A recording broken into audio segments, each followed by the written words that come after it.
ओम अज्ञानतिमिरान्धस्य ज्ञानाञ्जनशलाकया चित्स्फुरितं येन तस्मै श्रीगुरवे नमः। नमः विष्णुपदाय कृष्णपृष्ठाय भूतले श्रीमते जयपताका स्वामिनीति नामिने। नमो आचार्यपदाय निताय कृपाप्रदायिने गौरकथा धर्मदाय नगररामधारिणे। नमः विष्णुपदाय कृष्णपृष्ठाय भूतले भक्तिवेदांत स्वामिनीति नामिने। नमस्ते सरस्वती देवे गौरवाणी प्रचारिणे निर्विशेष शून्यवादी पार्षदेशतारिणे। नमो महावदनाय कृष्ण प्रेम प्रदायते कृष्ण कृष्ण चैतन्य गौरतीर्थे नमः। हे कृष्ण करुणा सिंधु दीनबंधु जगत्पते गोपेश गोपिकाकांत राधाकांत नमस्ते। तप्त कंचन गौरंगी राधे वृंदावनेश्वरी वृषभानुसुते देवी प्रणमामि हरिप्रिये। पंचकल्पतरुवैश्य कृपा सिन्धु पतितानां पावनेभ्यो वैष्णवेभ्यो नमः।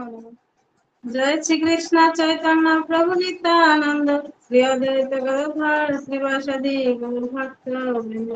हरे कृष्णा कृष्णा कृष्णा हरे हरे हरे राम राम राम हरे हरे।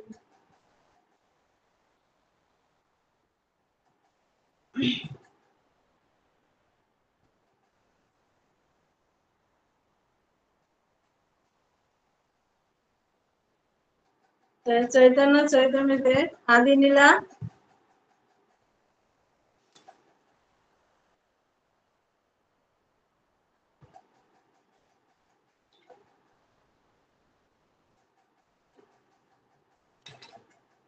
তৃতীয় পরিচ্ছেদ। তাহলে আজকের শ্লোক হচ্ছে 99 থেকে শুরু।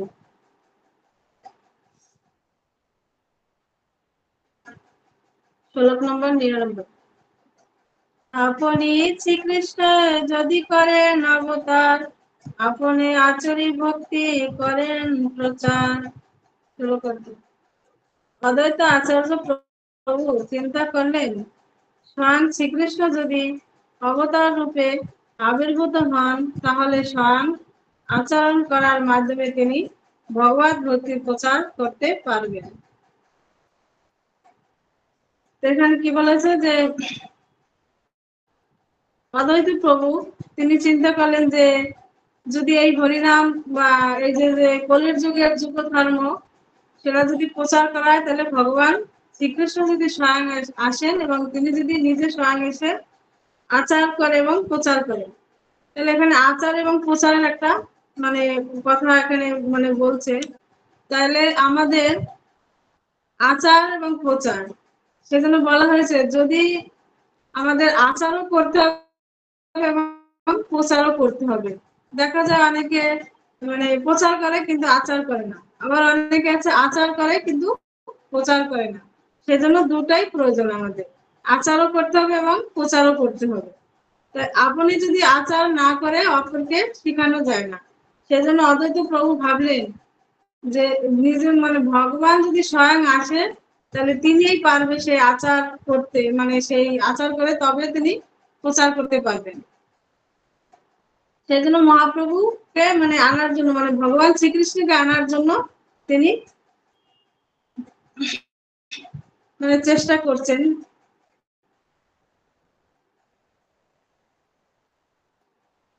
শ্লোক নম্বর 100। নাম বিনো কলিকালে ধর্ম নাহি আর কলিকালে কইছে হবে কৃষ্ণ অবতার। তাই যে কলির যুগে কি হয়েছে, নাম বিনে আর কোনো গতি নেই, মানে নাম বিনে কোনো আর মানে অন্য কোনো পন্থা অবলম্বন করে এই মানে জড়জগৎ থেকে আমাদের মুক্তির কোনো পথ নেই। একমাত্র হরিনাম করে আমরা এই জগৎ থেকে উদ্ধার হতে পারবো। তো এই কলির যুগের এটা হচ্ছে যুগ ধর্ম, মানে 4টা যুগের যেটা যুগ ধর্ম বলা হচ্ছে, যে সত্য যুগে ছিল মানে অনেক যুগ যুগ ধরে তারা তপস্যা করতো, ধ্যান তপস্যা করতো। তারপর তেতার যুগে ছিল যাগযজ্ঞ করতো। তারপরে দ্বাপর যুগে আসলো মানে অর্চন বন্ধন, মানে ভগবানের অর্চনা করা বিগ্রহের। এবং কলি যুগে হচ্ছেন হরিনাম সংকীর্তন। তাই 4 যুগের 4টে নিয়ম। তা কলি মানে সত্য যুগের মানুষের আয়ু ছিল 1,00,000 বছর, সেজন্য তারা যুগ যুগ তপস্যা করতে পারতো। এবং ত্রেতা যুগের মানুষের আয়ু ছিল 10,000 বছর, এবং দ্বাপর যুগের মানুষের আয়ু হচ্ছে 1,000 বছর। আর কলির যুগে মানুষের হচ্ছে 100 বছর। তাও 100 বছর বেঁচে থাকা অনেক কঠিন। তাও বিভিন্ন রোগ ব্যাধি হয়ে তারা এই যে আরো যে এই যে কলিযুগের ছাড়া যে আরো 3টা যুগের যে যুগ ধর্ম ছিল, সেগুলি কলির যুগে মানুষের জন্য সাধ্য ছিল না।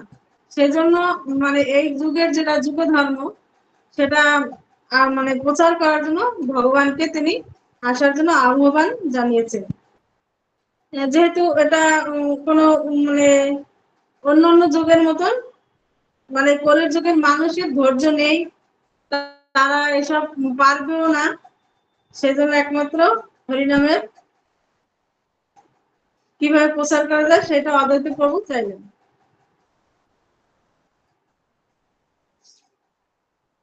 শ্লোক নম্বর 101। শুদ্ধভাবে করিব কৃষ্ণের আরাধন, নিরন্তর চৈতন্য করিব নিবেদন। শ্লোক অর্থ: আমি শুদ্ধ চিত্তে শ্রীকৃষ্ণের আরাধনা করব এবং অত্যন্ত দৈন্য সহকারে নিরন্তর তার কাছে আরতি নিবেদন করব।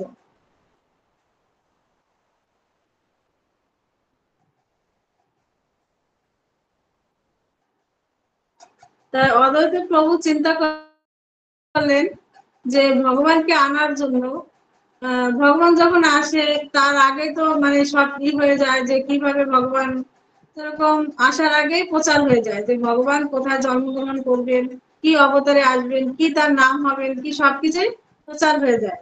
সে যেরকম কলির যুগে মানে কল্কি অবতার আসবেন, সেটাও কোথায় তার জন্ম হবে, কোথায় মানে কার ঘরে তার বাবা মা কি হবে, কি নাম হবে, সবকিছু প্রচার হয়ে যায়। তাহলে অদ্বৈত প্রভু চিন্তা করলো যে আমি ভগবানকে আনার জন্য আমি শ্রীকৃষ্ণের আরাধনা করব এবং অন্য মানে অত্যন্ত দৈন্য সহকারে তিনি তার কাছে আরতি নিবেদন করবে, মানে এরকম চিন্তা তিনি করলেন। শ্লোক নম্বর 2। আনিয়া কৃষ্ণের কর কীর্তন সঞ্চার, তবে সে অদ্বৈত নাম সফল আমার। শ্লোক অর্থ: আমি যদি এই ধরাধামে শ্রীকৃষ্ণের আগমন ঘটিয়ে তার দ্বারা সংকীর্তন আন্দোলনের প্রবর্তন করাতে পারি, তাহলে আমার অদ্বৈত নাম সার্থক হবে। তাহলে এখানে অদ্বৈত প্রভু কি মনে করলো যে আমি যদি শ্রীকৃষ্ণকে আনি, এই আগমন ঘটাতে পারি এই কলির যুগে, তাহলে তার এই যে সংকীর্তন যে আন্দোলন, সেটা তার প্রবর্তন মানে মানে করাতে পারবে, তাহলে তার অদ্বৈত নাম সার্থক হবে। তাই অদ্বৈত নামের সার্থকের মানে হচ্ছে, অদ্বৈত মানে হচ্ছে অভিন্ন। তো অদ্বৈত শব্দের মানে হচ্ছে অভিন্ন। তাহলে ভগবান বিষ্ণু থেকে তিনি, ভগবান কৃষ্ণ থেকে তিনি আলাদা নয়, সেজন্য তার নাম সার্থক করতে চেয়েছে। কেন? মানে অভিন্ন, মানে ভগবানের থেকে তিনি আলাদা নন। তাই অদ্বৈত প্রভুর আমরা জানি যে অদ্বৈত প্রভু ছিলেন কে, যে এই যে তিনি ছিলেন সদাশিব, তার আগে হচ্ছে মহাবিষ্ণুর যে মহাবিষ্ণুর যে অবতার, সে ভগবান বিষ্ণু যখন মানে যখন এই সৃষ্টি কার্য করেছিলেন, তখন নিজেকে তিন মানে মানে তিন ভাবে প্রকাশ করেছিলেন মহাবিষ্ণু। সেই মহাবিষ্ণুর যে সৃষ্টি, এই বিশ্ব ব্রহ্মাণ্ড সৃষ্টি হয়েছিল মহাবিষ্ণু থেকে। সেই যখন বিশ্ব ব্রহ্মাণ্ড সৃষ্টি হলো, তখন ভগবান দেখলেন যে প্রলয় তো ঘটাতে হবে, তখন সেই মহাবিষ্ণু থেকে মহাদেবের বা সদাশিবের আবির্ভাব হলো। তাহলে সেই সদাশিব এবং এই যে মহাবিষ্ণু, তারা হচ্ছে যুগ্ম অবতার। দুজন হচ্ছে যুগ্ম অবতার। এর জন্য দেখা যায় যে আমরা পঞ্চতত্ত্ব যখন দেখি যে চৈতন্য মহাপ্রভু হচ্ছেন স্বয়ং ভগবান শ্রীকৃষ্ণ এবং নিত্যানন্দ প্রভু হচ্ছেন স্বয়ং বলরামের অবতার এবং অদ্বৈত প্রভু হচ্ছেন সদাশিব বা মহাবিষ্ণুর অবতার। আর গদাধর পণ্ডিত হচ্ছে রাধারানীর স্বরূপ এবং শ্রীবাস ঠাকুর হচ্ছেন নারদ মুনি। তাই এই কলের যুগে আমরা এই পাঁচজন পঞ্চতত্ত্ব যারা, তাই অদ্বৈত প্রভুর দেখা যায় যে আমরা যখন তুলসী পাতা দিই অনেকে ভাবতে পারে যে মানে অদ্বৈত প্রভু যদি সদা শিব হয় বা শিবেরই হয় তাহলে সে কেন তুলসী পাতা পায়। মানে অনেকে প্রশ্ন জাগে যে আমরা তো জানি যারা বিষ্ণু তত্ত্ব তারাই তুলসী পায় এবং অদ্বৈত প্রভু কেন তুলসী পাবে। সেই জন্য তিনি তার আগে হচ্ছে শিবের মানে শিবের যে অবতার তার আগে হচ্ছে বিষ্ণু, যে মহাবিষ্ণু তার থেকে তার প্রকাশ শিবের, সেই তত্ত্ব দেখলে এটা হচ্ছে যুগ্ম অবতার। সেজন্য তিনি তুলসী পাতা পেয়ে থাকেন বা তুলসী পাতা তাকে নিবেদন দেওয়া করা হয়, যেহেতু সে বিষ্ণু তত্ত্ব থেকে এসছে।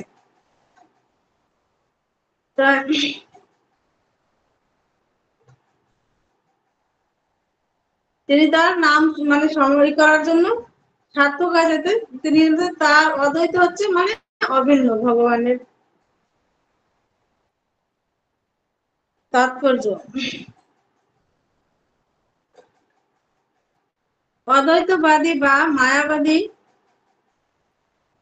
দার্শনিকেরা ভ্রান্তিবশত মনে করে যে ভগবানের সঙ্গে তাদের কোনো প্রভেদ নেই, তাই তারা কখনো অদ্বৈত আচার্য প্রভুর মতো ভগবানকে ডাকতে পারে না। অদ্বৈত আচার্য প্রভুর সঙ্গে ভগবানের কোনো প্রভেদ নেই, কিন্তু তবু তিনি ভগবানের লীন হয়ে যান না। পক্ষান্তরে পরমেশ্বর ভগবানের স্বয়ংশ রূপে তিনি তার নিত্য সেবা করেন।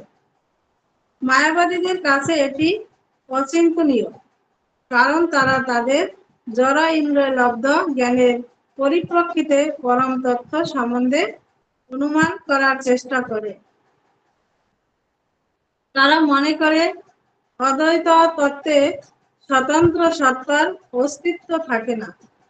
কিন্তু এই শ্লোক থেকে স্পষ্টভাবে বোঝা যায় যে অদ্বৈত আচার্য প্রভু যদিও ভগবান থেকে অভিন্ন, তবুও তার স্বতন্ত্র সত্তা বর্তমান। শ্রী চৈতন্য মহাপ্রভু অচিন্ত ভেদাভেদ তত্ত্ব প্রচার করে গিয়েছিলেন, কিন্তু চিন্তনীয় দ্বৈতবাদ ও অদ্বৈতবাদ হচ্ছে অপূর্ণ ইন্দ্রিয় প্রসূত ধারণা,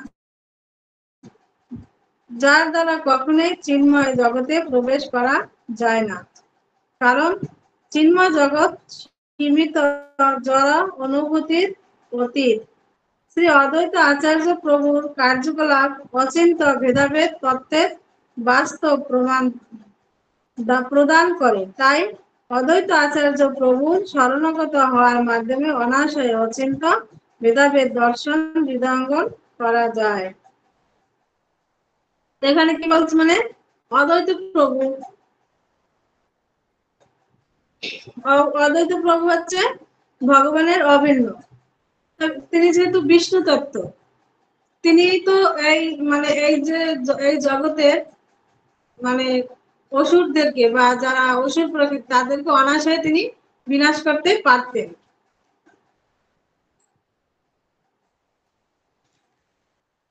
যেহেতু চৈতন্য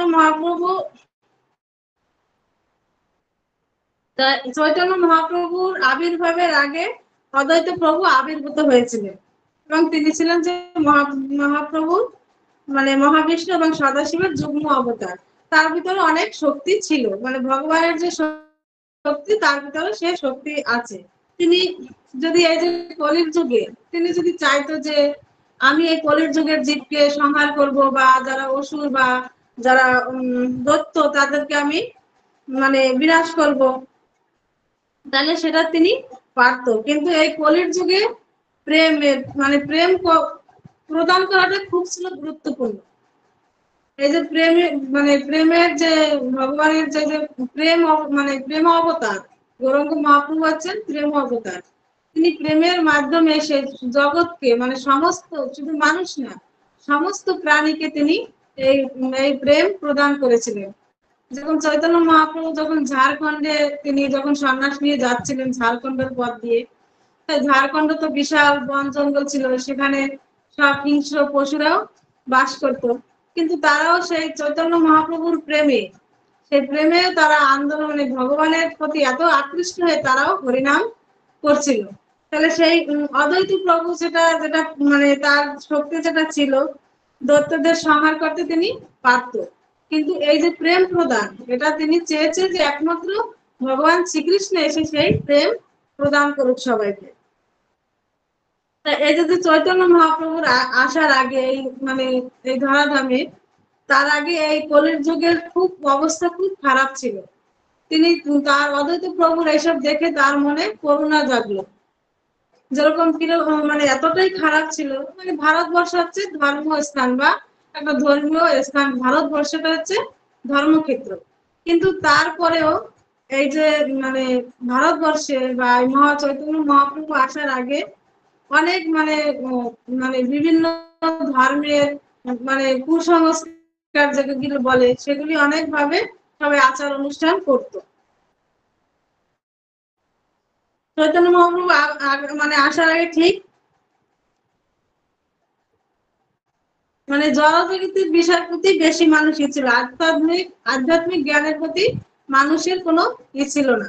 তাহলে আর তখন কি করতো, মানুষ দেখতো যে কে কতটা সুনাম করতে পারে, মানে কে কতটা করবে। তখন বেশি সবাই রীতি ছিল যে যাদের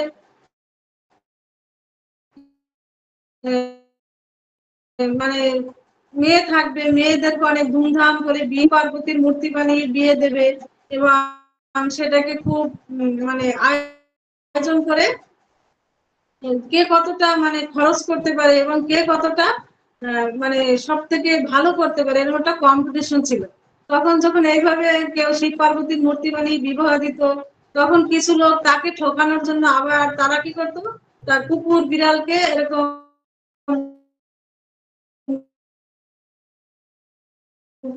বিড়ালকে দুটো এরকম বিয়ে দিয়ে তারা অনেক জাঁকজমক অনুষ্ঠান করতো।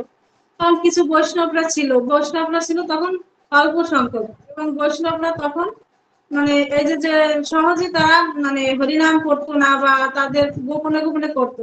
এতটাই সমাজে প্রভাব ছিল, মানে উপধর্ম ছিল অনেক। তারপরে যে যেগুলি তারা লোক ঠকানোর জন্য মানে করে থাকে, মানে কেউ হচ্ছে হঠযোগের মানে হঠযোগ মানে আয়ত্ত করে তারা তখন অলৌকিক কিছু দেখায়, এগুলি তখন ছিল। এগুলি যখন করতো তখন ওই যে হরিনামটা এটা ছিল খুব গোপনে রাখতো, এবং এটা যখন কখন করতো, তখন যারা গঙ্গা স্নানে যেত, গঙ্গা স্নানের সময় তখন এই হরিনাম মানে সবাই করতো, যেহেতু গঙ্গাকে তারা তখন পবিত্র স্থান মনে করতো। আর হরিনামকে তারা সবসময় ভাবতো যে এখানে সেখানে হরিনাম করা যাবে না, বা এই প্রথাই চলে আসছিল যে এখানে সেখানে বসে মানে জোরছে বা কোনো সময় হরিনাম করা যাবে না, গোপনে করতে হবে, এবং যেখানে পবিত্র স্থান, তাহলে তারা গঙ্গা স্নান যখন করতে যেত বা গঙ্গার ঘাটে যেত তখন এই হরিনাম করতো, কিন্তু আর কোনো সময় করতো না। তো কিছু বৈষ্ণবরা দেখতে, অল্প যারা বৈষ্ণব ছিল, তারা ভাবলো যে এরকম অপধর্ম এরকম করছে, এত টাকা তারা খরচ করছে জড়জগতের বিষয়ে, কিন্তু আধ্যাত্মিক জীবনে তারা কোনো এসে মানে কোনো কিছু করছে না আধ্যাত্মিক জীবনের জন্য। জড়জগতের লোক শুধু কি করছে, এই জাগতিক লাভের জন্য তারা বড় বড় পূজা আয়োজন করছিল, বিভিন্ন দেব দেবীর পূজা করছিল, মানে বিভিন্ন মানে মানে সবসময় নিজেদেরকে ইন্দ্রিয় তৃপ্তি কিভাবে করা যায় সেটা। মানে তারা সবসময় মনে করতো হরিনাম যদি আমরা এখানে সেখানে করি তাহলে হরিনামের শক্তি তাদের কমে যাবে। এইভাবে যখন নবদ্বীপের অবস্থা খুব খারাপ, তখন তখন তো মানে এইভাবে অপধর্ম যখন শুরু হয়েছে, তখন মানে অদ্বৈত প্রভু ভাবলো যে এই সব মানুষদেরকে কিভাবে একমত মানে প্রেম দিয়ে, এরা তো শুনবে না, যেহেতু এরা এইসব জাগতিক বিষয় মানে ইন্দ্রিয় তৃপ্তি করার জন্য ব্যস্ত, মানে সবাই নাম যশের জন্য কিভাবে তারা করবে। আর বৈষ্ণবরা মানে সব গোপনে গোপনে হরি ভজন করতো, বিষ্ণুর ভজন করতো, মানে বিষ্ণুর সাধনা করতো। এইভাবে যখন দেখলো যে এদেরকে যদি এই মানে তারা পূজা আর্চনা করার ইচ্ছা, মানে কিন্তু অন্যভাবে করছে, তারা জাগতিক ভাবে করছে, আধ্যাত্মিক ভাবে করছে না। তাহলে এদেরকে যদি এই পথ থেকে ফিরিয়ে আনা যায়, তাহলে এটা একমাত্র প্রেমের দ্বারাই সম্ভব। সেজন্য তিনি প্রেম অবতার যে গৌরাঙ্গ মহাপ্রভু, তাকে ডাকলেন, মানে তিনি যাতে আসেন এই ধরা জগতে, মানে প্রচার করার জন্য হরিনাম। তখন কি করলো মহাপ্রভু, মানে অদ্বৈত প্রভু, তিনি ভগবানকে ডাকতে শুরু করলো, গৌরাঙ্গ গৌরাঙ্গ বলে, এবং তিনি তুলসী এবং গঙ্গা জল দিয়ে প্রতিদিন ভগবানকে আসার জন্য তিনি মানে ডাকতেন, যে তিনি যেন ধরাধামে নেমে আসেন। তার আগেও শ্রীবাস ঠাকুর, সে ওই ভাগবত প্রচার করার জন্য তিনিও চাইতো যে যাতে মানে ভগবান নেমে আসেন। যেহেতু শ্রীবাস ঠাকুর ভক্তরা আগে সবাই চলে আসছে, যেমন নারদমণি হচ্ছেন শ্রীবাস ঠাকুর, তারা সবাই দেবতারা মানে চলে আসছে, ব্রহ্মা হচ্ছে হরিদাস ঠাকুর। এইভাবে চৈতন্য মহাপ্রভু আসার আগে তারা সবাই মানে কিভাবে কার্য সিদ্ধি করা যায়, ভগবানের মানে সেবা কিভাবে মানে সহযোগিতা করা যায়, তার জন্য সবাই সবাই যার যার মতন মানে এসে অবতার নিয়ে তিনি তারা ধর্ম প্রচার শুরু করেছেন। তো অদ্বৈত আচার্য প্রভু যদিও ভগবান থেকে অভিন্ন, তবু তার স্বতন্ত্র সত্তা বর্তমান। তাহলে তিনিও যদি অভিন্ন হয়, তবু তার একটা স্বতন্ত্র সত্তা আছে, এবং স্বতন্ত্র সত্তাটা ছিল তার নিজের একটা শক্তি। যেহেতু তার শক্তি আছে ভগবানের, এই যে অভিন্ন, তবু তার একটা যেহেতু তিনি আবির্ভূত হয়েছেন অদ্বৈত রূপে, তিনি সদাশিব এবং মহাবিষ্ণু থেকে তিনি ভগবানকে প্রার্থনা করে আনার জন্য। শ্রীচৈতন্য মহাপ্রভু অচিন্ত ভেদাভেদ তত্ত্ব প্রচার করে গিয়েছিলেন, কিন্তু চিন্তনীয় দ্বৈতবাদ ও অদ্বৈতবাদ হচ্ছেন অপূর্ণ ইন্দ্রিয় প্রসূত ধারণা, যার দ্বারা কখনোই চিন্ময় জগতে প্রবেশ করা যায় না। তাহলে দুইটা যে হয়েছিল মতভেদ, সেটা হচ্ছে দ্বৈতবাদ ও অদ্বৈতবাদ। এগুলো হচ্ছে অপূর্ণ বা ইন্দ্রিয় প্রসূত, এগুলো হচ্ছে সীমিত বা জড় অনুভূতি, জড় অনুভূতির অতীত।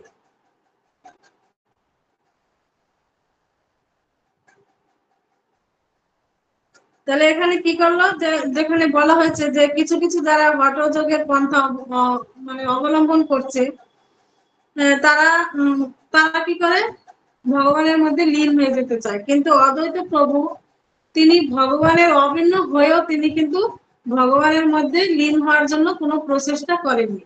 যে আমি, তার তো অনেক শক্তি মানে ছিল তার, কিন্তু সে কখনো চায়নি যে আমি ভগবানের মধ্যে লীন হয়ে যাব। তিনি কি করেছেন, ভগবানের সেবা করার জন্য তিনি মানে মানে নিজেকে সেই প্রকাশ করে এবং ভগবানকে মানে প্রার্থনা করে এনেছেন, এবং ভগবানের তিনি সেবা করে দিয়েছেন। মহাপ্রভুর থেকে অদ্বৈত প্রভু অনেক আগে মানে আবির্ভূত হয়েছে, বয়সও অনেক বড়, কিন্তু তবুও তিনি ভগবানের সেবা করে গেছেন। কিন্তু তার এরকম ইচ্ছা বা ছিল না যে আমি ভগবানের মধ্যে লীন হয়ে যাব, তার ক্ষমতা থাকতেও তিনি সেটা গ্রহণ করেননি। কিন্তু দেখা যায় যে এই কলির যুগে যে কিছু হঠযোগীরা বা কিছু উপধর্ম, তারা কি করছে, কিছু সাধনা করে তারা ভগবানের মধ্যে লীন হয়ে যেতে চায়, তারা ভগবানের মধ্যে মানে আর কিছু তারা ভাবে না, কিন্তু ভগবানের সেবাটাই হচ্ছে শ্রেষ্ঠ। এই জন্য দেখিয়েছে যে কিভাবে ভগবানের সেবা করতে হবে, সেটা আমাদেরকে দেখিয়ে গেছে। তার শ্লোক নম্বর হচ্ছে 103।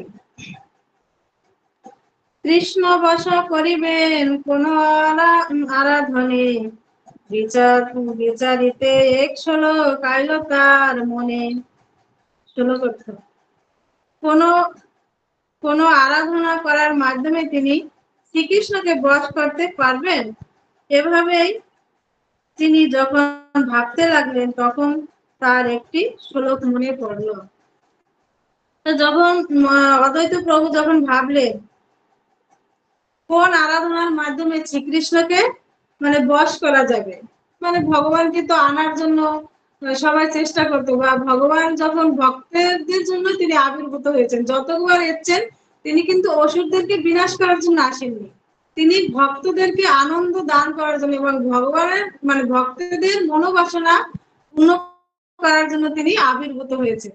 এই যে দ্বারা আমরা দেখি যে হিরণ্যকশিপু, কংস, বিভিন্ন অসুর বা যে রাবণ, তাদেরকে বধ করতে কিন্তু ভগবানের আবির্ভূত হওয়ার কোনো প্রয়োজন নেই। ভগবানের যে শক্তি আছে সেই শক্তি পাঠালেই তারা বিনাশ হয়ে যাবে। কিন্তু ভগবান কেন হচ্ছেন? এই যে ভক্তদেরকে আনন্দ দেওয়ার জন্য, এবং ভক্তেরা চেয়েছে যে ভগবান আমাদের প্রার্থনায় আসুক, বা ভগবানের মানে ইচ্ছা ছিল যে আমার ভক্তদেরকে মনোবাসনা আমি পূর্ণ করব। যেরকম আমরা দেখি যে রামচন্দ্র ভগবান যে ছিল, তিনি কিন্তু রাবণকে বধ করার জন্য আসেননি। তিনি হচ্ছিলেন মানে যে নারদ মুনি ছিল, সে একবার যখন তার রূপ বাদরের রূপ পেয়েছিল, তখন সে দুঃখ পেয়ে বলেছিল যে তুমি এই বাদরের রূপ হয়ে তুমি আমার এই বাদরের সাহায্যে তুমি মানে স্ত্রীকে তোমার হরণ করবে, এবং আমার সাহায্যে মানে এই যে বাদরের সাহায্যে তুমি তার মানে তোমার স্ত্রী কি করতে পারবে, এবার আমার যে বিবাহ করতে দিলে না, সেজন্য তুমি সেই স্ত্রীর বিরহে কাঁদবে। তাহলে ভগবান মানে ভক্তের কতটা প্রার্থনা বা ভগবানের ইচ্ছা পূরণ করার জন্য তিনি এত কষ্ট সহ্য করেন। তিনি ভগবান হয়েও তিনি সীতা দেবীর বিরহে কান্না করছে। যখন সীতা দেবী বনে চলে গেছে, মানে গর্ভে যখন ছিল ৫ মাসের মানে গর্ভবতী, তখন ভগবান রামচন্দ্র সে রাজা হয়েও রাজ সিংহাসনে তিনি রাজ দেশে মানে রাজ সিংহাসনে বা রাজভাবে জীবনযাপন কাটেনি। সীতা দেবী যেরকম বনে মানে কষ্ট করে সেই যেরকম জীবনযাপন মানে কাটিয়েছে, ভগবান রামচন্দ্র রাজা হয়েও তিনি সেই একজন সাধারণ মানে বনবাসীর মতন বনবাসিনীর মতন জীবনযাপন কাটিয়েছেন। তাহলে তিনি কতটা মানে ভক্তির উপর তিনি কতটা মানে দয়া মানে কতটা তাদের ইচ্ছা পূরণ করার জন্য তিনি আবির্ভূত হন। এইভাবে তখন তিনি অদ্বৈত প্রভু ভাবলেন যে কিভাবে এই ভগবানকে বশ করে মানে এই মানে আসা যায় কিসের মাধ্যমে। তখন একটা ভাবতে ভাবতে তার একটা শ্লোক মনে পড়ে গেল। এবার শ্লোকটা পরবর্তীতে আমরা শ্রবণ করব। শ্লোক নম্বর ১০৪। তুলসী দল মাত্রেণ জলস্যাৎ চুলেকণা বা চুলেকণা বা বিক্রিনিতে বিক্রিনিতে বিক্রিনিতে সমাত্মানং ভক্তব্য ভক্তবৎসলাম। ধন্যবাদ। শব্দার্থ: তুলসী মানে তুলসী, দল মানে একটি পত্র, মাত্রেণ মানে কেবল মাত্র, জলস্য মানে জলের দ্বারা, চুলেকেনা মানে এক অঞ্জলি, বা মানে এবং, বিক্রিনিতে মানে বিক্রয় বিক্রয় করেন, সমাত্মানাম মানে নিজেকে, ভক্তব্য মানে ভক্তের কাছে, ভক্ত মানে ভক্ত বৎসল, ভক্ত বৎসল মানে ভক্ত বৎসল ভগবান শ্রীকৃষ্ণ। তাই ভক্ত বৎসল ভগবান শ্রীকৃষ্ণ মানে ভক্তের তিনি অধীন। তো অনুবাদ: যে ভক্ত নিষ্ঠ সহকারে ভগবানের উদ্দেশ্যে একটি তুলসী পত্র এবং এক অঞ্জলি জল নিবেদন করেন, ভক্তবৎসল ভগবান সম্পূর্ণরূপে সেই ভক্তের বশীভূত হয়ে পড়েন। তো এখানে কি বলেছে? যে ভক্ত নিষ্ঠ সহকারে ভগবানের উদ্দেশ্যে একটি তুলসী পত্র এবং এক এক অঞ্জলি জল নিবেদন করেন, ভক্তবৎসল ভগবান সম্পূর্ণরূপে সেই ভক্তের বশীভূত হয়ে পড়েন। ভগবান কতটাই মানে অল্পতে কতটা কিভাবে সন্তুষ্ট হয়, সে সামান্য একটু তুলসী পাতা এবং জল দিলেও ভক্তি সহকারে তিনি সন্তুষ্ট হয়ে যান। তো ভগবানকে সন্তুষ্ট করা কোনো কঠিন ব্যাপার না। এরকম যুগ যুগ তপস্যা করারও প্রয়োজন হয় না। ভক্তি সহকারে, ভক্তিটা থাকতে হবে মানুষের। যদি ভগবানের প্রতি ভক্তি থাকে, ভগবান তাহলে সেই ভক্তের বশীভূত হয়ে পড়ে। তাই ভক্তি বিনা মানে যদি কোনো কিছু হয়, ভগবানকে যদি ভক্তিহীন ভাবে অনেক কিছু প্রাসাদ্য বা অনেক কিছু দেওয়া হয়, তা ভগবান গ্রহণ করে না। এরকম আমরা দেখতে পাই মহাভারতে, যখন ভগবান শ্রীকৃষ্ণ যখন শান্তিদূত নিয়ে গিয়েছিল হস্তিনাপুরে, যাতে যুদ্ধ যাতে না হয়। তখন কি করছিল দুর্যোধন ভেবেছিল যে কৃষ্ণ তো মায়াবী, তাকে যদি আমি সন্তুষ্ট করতে পারি তাহলে আমার পক্ষে সে হয়ে যাবে, এবং তাকে সন্তুষ্ট করার জন্য অনেক মানে ইন্দ্রিয় তৃপ্তি করার জন্য মানে অনেক আয়েশ আরামের ব্যবস্থা করেছিল, অনেক রাজভোগ, এমনকি মদিরার মানে যেটা রাজাদের আগে গ্রহণ করতো সেসবেরও আয়োজন করেছিল, যাতে মানে কৃষ্ণ যাতে সেগুলি মানে গ্রহণ করে সন্তুষ্ট হয়। কিন্তু ভগবান শ্রীকৃষ্ণ সেই দুর্যোধনের ভক্তিহীন, মানে তার মধ্যে কোনো ভক্তি ছিল না, ভগবানের প্রতি তার কোনো বিশ্বাস যে তিনি যে ভগবান এইটা তার ভিতর সেই জ্ঞান উপলব্ধি করতে পারেনি। এরকম অনেক ঘটনা দুর্যোধন দেখেছে, যেরকম যে ভগবানের অলৌকিক মানে শক্তি, তারপরও তারা ভগবান বলে তারা কখনো ভাবতে পারেনি অসুররা, তারা ভগবানকে শক্তি থেকে ভাবতো সে একজন মায়াবী।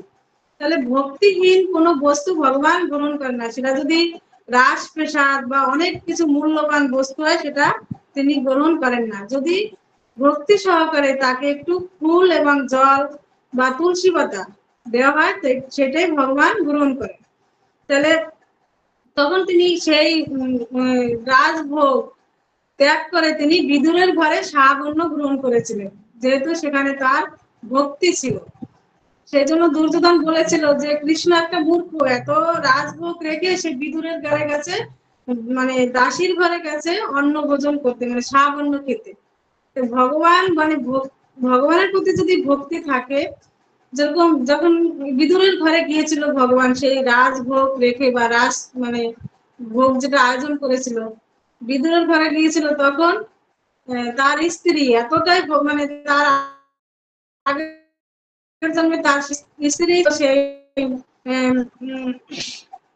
সৈগুরি, তিনি পরবর্তীতে মানে মানে এরা তো ভক্তরা তো সবাই থাকে, শুধু ভগবান যখন পরিবর্তন করে আসে তারাই আবার আসে। সেই জন্য পূর্ব জন্মে সেই বিদুরের যে স্ত্রী ছিল তিনি ছিলেন সৌগরী। সৌগরী সেই রামচন্দ্রকে সেই ফলগুলি এরকম চেক করে করে মুখে দিয়ে দিয়ে দেখছিল কোনটা মিষ্টি কোনটা টক, সেটাও ভগবান এঠো তাও ভক্তি করে সহকারে তিনি দিয়েছিল বলে সেটাও কত প্রীতি সহকারে তিনি গ্রহণ করছিল। সেটা দেখে তো লক্ষণও মানে একটু অসন্তুষ্ট হয়েছিল যে আমার প্রভু মানে আমার হচ্ছে দাদা সে এরকম এঠো গ্রহণ করছে, এবং সৌগরীর প্রতিও একটু অসন্তুষ্ট হয়েছিল কি করে সে আমার দাদাকে এরকম এঠো মানে খাবার দিচ্ছে, এঠো ফল কি করে দিল। সেই সৌগরী আবার দাপর যুগে বিদুরের স্ত্রী। তাই এরা তো জন্ম জন্মে ভক্ত এবং ভগবানের সাথে এই সম্পর্ক গড়ে এসছে এবং থাকবে। সেই জন্য বিদুর স্ত্রী যখন মানে বিদুরের ঘরে যখন গিয়েছিল, ভগবানকে দেখে সে এতটাই আত্মহারা হয়ে গেছিল, সে যখন কলা মানে দিচ্ছিল খেতে, কলার ছোকলাটা ভগবানকে দিচ্ছে আর কলাটা সে ফেলে দিচ্ছে, আর সেই ছোকলা ভগবান মানে ভক্তি সহকারে সেটা গ্রহণ করছে। তখন বিদুর দেখে তার স্ত্রীকে মানে বিদুর যখন এসে পড়লো দেখছে ওই কাণ্ড, তখন দেখে তো বিদুর বলেছিল তুমি কি করছো এটা, তখন তার জ্ঞান এসেছিল ফিরে যে কি করছি, কিন্তু সেটাও ভগবান কত হাস্য মুখে সেই কলার চোখলা যেটা সেটা গ্রহণ করছিল। তো এইভাবে ভগবান তখন এইভাবে ভক্তের মানে বশীভূত হয়ে যান, একটু ফুল এবং তুলসী পাতা বা জল দিল এরকম ভগবান সেটা গ্রহণ করে প্রীতি সহকারে, কারণ সেখানে ভক্তি থাকতে হবে, ভক্তি বিহীন কোনো কিছু তিনি গ্রহণ করেন না।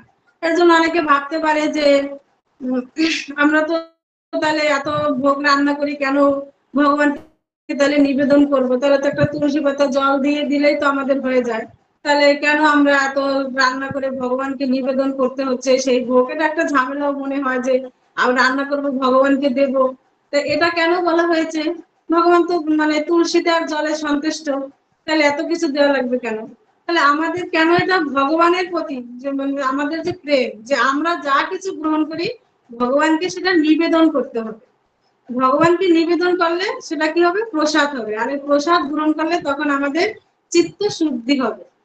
তা নিরামিষ তো অনেক ছাগল গরুতেও খায়, কিন্তু তাদের মধ্যে কৃষ্ণ ভক্তি কখনোই হয় না। প্রসাদে যেটা হবে এবং ভগবানের জিনিস ভগবানকে নিবেদন করতে হবে, তাহলে ভগবান সেটাও সন্তুষ্ট হয় যে না তারা আমার জিনিস গ্রহণ করছে, আমাকে নিবেদন করছে, আমাকে দিচ্ছে, এটা হচ্ছে নিত্য সেবা, ভগবানের প্রতি যে আমাদের নিত্য সেবা, যে ভগবান যেটা গ্রহণ না করে সেটা আমরা গ্রহণ করব না, এবং আর যেটা আমাদের বেঁচে থাকার জন্য কিছু আমাদের গ্রহণ করতে হবে, সেজন্য সেটা আমাদেরকে ভগবানকে নিবেদন করতে হবে। ভগবানকে নিবেদন ছাড়া কিছু খেলে আমাদের চুরি করে খাওয়া হবে। তিনি তো তুলসী এবং জলে সন্তুষ্ট, তবুও আমরা যা কিছু গ্রহণ করব ভগবানকে নিবেদন করব। শুধু খাবার না, প্রতিটা জিনিস আমরা যদি একটা নূতন বস্ত্র ক্রয় করি, সেটাও ভগবানকে আমাদের নিবেদন করতে হবে, তারপর সেটা আমরা ব্যবহার করতে হবে। তাই আমাদের কৃষ্ণ ভক্ত যেসব কৃষ্ণের সংসার, সবাই এটাও মানে উচিত বা সেটা সবাই করে থাকে, যে আমরা যা কিছু প্রথমে শুরু করব বা যা কিছুই হবে সেটা ভগবানকে আগে নিবেদন করতে হবে। তো ভগবানকে নিবেদন করার মাধ্যমে এটা ভগবানের সাথে আমাদের যে একটা সম্পর্ক, সেটা আরো গভীর হয়, এবং এই যে ভগবানের সাথে আমাদের নিত্য সম্পর্ক বা যে নিত্য সেবা, তা এগুলি হচ্ছে ভগবানের প্রতি আমাদের সেবা। তা আমরা তো ভাবি যে কি করব, কি সেবা ভগবানের, তো এগুলি হচ্ছে ভগবানের প্রতি আমাদের নিত্য সেবা। তো সেবা ছাড়া এই ভগবানকে সন্তুষ্ট করা যায় না। এই জন্য যে নববিধা ভক্তির মাধ্যমে যে সেবার কথা বলা হয়েছে, সেটা হচ্ছে ভগবানের সাথে এইভাবে আমাদের সেবা। তাৎপর্য এটা হচ্ছে এই শ্লোকের গৌতমীয় তন্ত্র থেকে উদ্বৃত। আর শ্লোক নম্বর 105 এবং 16।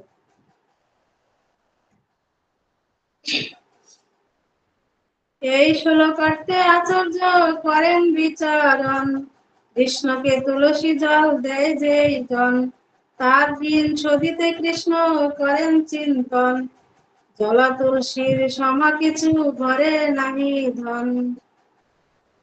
শ্লোকার্থ। অদ্বৈত আচার্য প্রভু এই শ্লোকটির অর্থ বিচার করলেন। এভাবে কৃষ্ণকে তিনি তুলসী ও জল নিবেদন করলেন। তার সেই দান পরিশোধ করতে নিরুপায় হয়ে ভগবান চিন্তা করলেন, জল তুলসীর সমগোত্রীয় কোনো ধন আমার নেই। তার কি করলেন অদ্বৈত প্রভু, তিনি ভক্তি সহকারে ভগবানকে আনার জন্য বা ভগবানকে সন্তুষ্ট করার জন্য, ভগবানকে বশীভূত করার জন্য, জানে যে ভগবান একটু তুলসীতে এবং জলেই সন্তুষ্ট হন ভক্তি সহকারে, তিনি তখন সেই সেই অর্থে তিনি কৃষ্ণকে কি করলেন, প্রতিদিন তখন তিনি গঙ্গায় যে গঙ্গা স্নান করতেন, এবং তিনি তুলসী এবং জল দিয়ে ভগবানের উদ্দেশ্যে তর্পণ করতেন এবং ভগবানকে নিবেদন করতেন, যাতে ভগবান সন্তুষ্ট হয়ে তিনি এই ধরাধামে নেমে আসেন। আর সেই দান মানে সেই যে অদ্বৈত প্রভুর যে দান, যেটা তিনি তুলসী এবং গঙ্গা জল যেটা দান করেছিলেন, সেই দান তিনি প্রতিশোধ করার জন্য মানে নিরুপায় হয়ে ভগবান চিন্তা করতে লাগলেন। এখন আর ভগবানের কোনো আর উপায় নেই, না এসে আর সে থাকতে পারবে না। এতক্ষণ তো সে ডাকছে গৌরাঙ্গ গৌরাঙ্গ, হে কৃষ্ণ তুমি নেমে আসো, এরকম তো তিনি করছে। তারপরে আবার তুলসী এবং গঙ্গা জল দিয়ে তিনি যখন আবার মানে প্রার্থনা শুরু করলেন, তিনি তখন ভগবান মানে চিন্তায় পড়ে গেল, এবার আর না এসে থাকতে পারবে না। তাহলে এখানে ভগবান কতটা মানে যদি একটু তুলসী পাতা একটু জলে মানে সে এত বড় মানে দানটা প্রতিশোধ করার জন্য তিনি মানে আসতে চাইছেন, তাহলে ভগবানের প্রতি যদি সামান্য কেউ একটু কিছু নিবেদন করে, তাহলে ভগবান সেই দানকে মানে ভগবান তো সেই দান গ্রহণ করেন, এবং সেই মানে প্রতিদান দেওয়ার জন্য মানে সেই দান পরিশোধ করার জন্য তিনি আরো বড় কিছু দিয়ে থাকেন।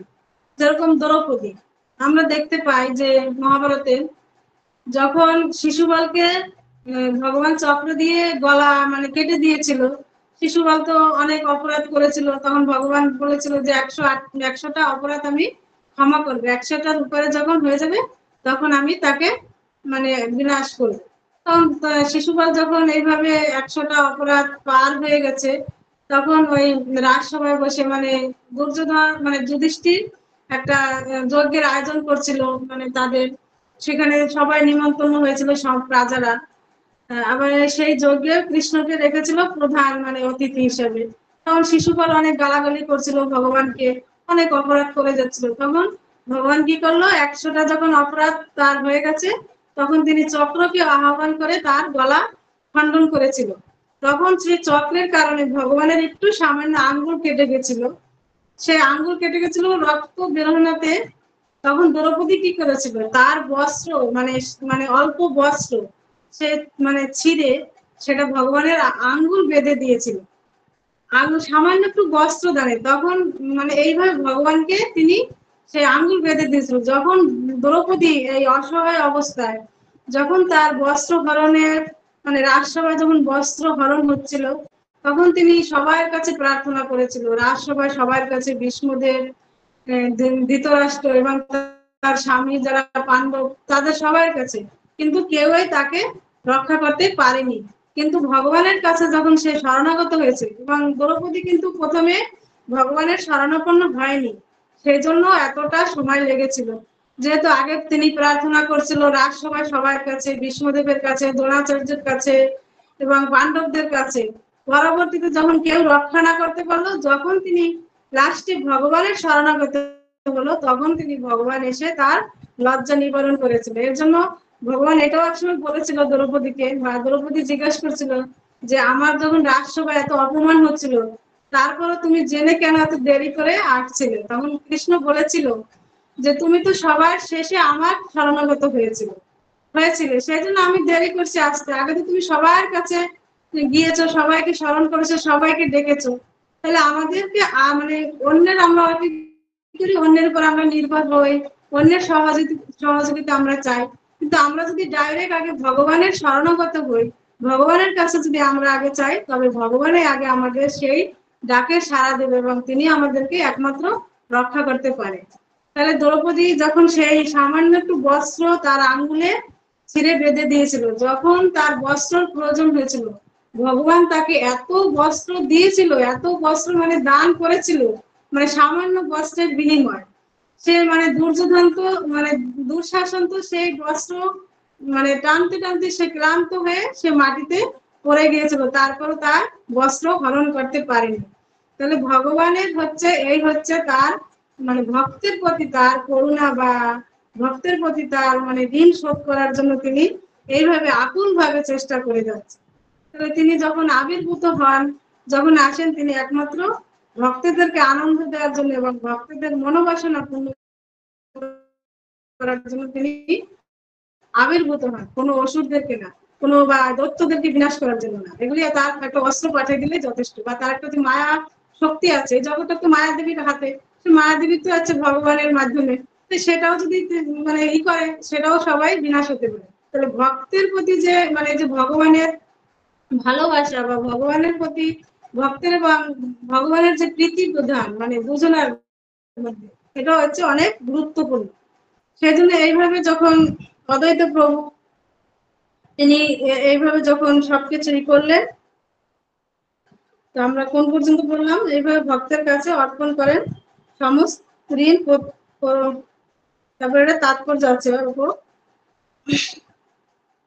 তাৎপর্য: ভক্তি সহকারে একটি তুলসী পত্র একটু জল দেওয়ার মাধ্যমে তিনি অতি সহজে শ্রীকৃষ্ণের সন্তুষ্টি বিধান করা যায়। ভগবদ গীতায় ভগবান বলেছেন যে কেউ যদি একটি পত্র, একটি পুষ্প, একটি ফল অথবা একটু জল, পত্রম পুষ্পম ফলম তোয়ম, ভক্তি সহকারে তার উদ্দেশ্য নিবেদন করে, তাহলে তিনি সন্তুষ্ট হন। তিনি তার ভক্তের দ্বারা সম্পাদিত সমস্ত সেবাই গ্রহণ করেন। এমনকি পৃথিবীর যে কোনো স্থানে সবচাইতে দরিদ্র ভক্ত হয় যদি কিছু ফুল, ফল বা পত্র এবং জল সংগ্রহ করে সামান্যতম সেই অর্ঘ্য পরম ভক্তি সহকারে ভগবানের শ্রীকৃষ্ণের উদ্দেশ্যে নিবেদন করেন, তাহলে ভগবান সেই ভক্তের প্রতি অত্যন্ত প্রীতি হন। বিশেষ করে তুলসী পত্র ও গঙ্গাজল সহযোগে যখন তার আরাধনা করা হয়, তখন তিনি অত্যন্ত সন্তুষ্ট হন। শাস্ত্রে কথিত আছে যে ভগবান এই ধরনের সেবার দ্বারা এতই সন্তুষ্ট হন যে তিনি সেই সেবার বিনিময়ে নিজেকে সেই ভক্তের কাছে সম্পূর্ণভাবে সমর্পণ করেন। শ্রী অদ্বৈত আচার্য প্রভু তা জানতেন এবং তাই তিনি তুলসী পত্র ও গঙ্গাজল সহযোগে পরমেশ্বর ভগবানের আরাধনা করে তাকে এই ধরাধামে অবতরণ করার জন্য আকুলভাবে প্রার্থনা জানিয়েছিলেন। তাহলে কি বলছে, যদি কেউ অর্থ সম্পদ নাও থাকে ভগবানকে সেবার জন্য, তাহলে অনেক যদি দরিদ্র কেউ হয়, সে যদি একটু তুলসী পাতা এবং গঙ্গা জল নিবেদন করেন, সেটা ভগবান প্রীতি সহকারে গ্রহণ করেন, মানে সেই প্রীতি তিনি গ্রহণ করেন। তাই সেটা অদ্বৈত প্রভু জানতো। এই সেই শ্লোকটার মাধ্যমে যেটা ভগবান গীতাতে বলেছেন, পত্রাং পুষ্পং ফলম তেয়ম, মানে ভক্তি সহকারে যে আমাকে নিবেদন করে সেই ভক্তি আমি তার গ্রহণ করি, সেটা আমি গ্রহণ করি। সেজন্য আমরা যা কিছু নিবেদন করবো, তুলসী পাতা অবশ্যই থাকতে হবে, যেহেতু তার তুলসী অনেক প্রিয়। সেজন্য এটা অদ্বৈত প্রভু সেটা জানতো, যেহেতু গীতায় ভগবান সেটা আরো আগে বলেছে দ্বাপর যুগে। সেই জন্য তিনি তুলসী এবং জল দিয়ে ভগবানের কাছে আকুল প্রার্থনা করেছিলেন, এবং সেই ডাকে সাড়া দিয়ে ভগবান আবির্ভূত হয়েছে বা হবেন। তা এখানে আমাদের সমাপ্ত মানে করবো, কেন যেহেতু আমাদের সময় শেষ। তা এখানে আমরা আলোচনা রাখবো। হরে কৃষ্ণ। সবার শ্রীচরণে আমার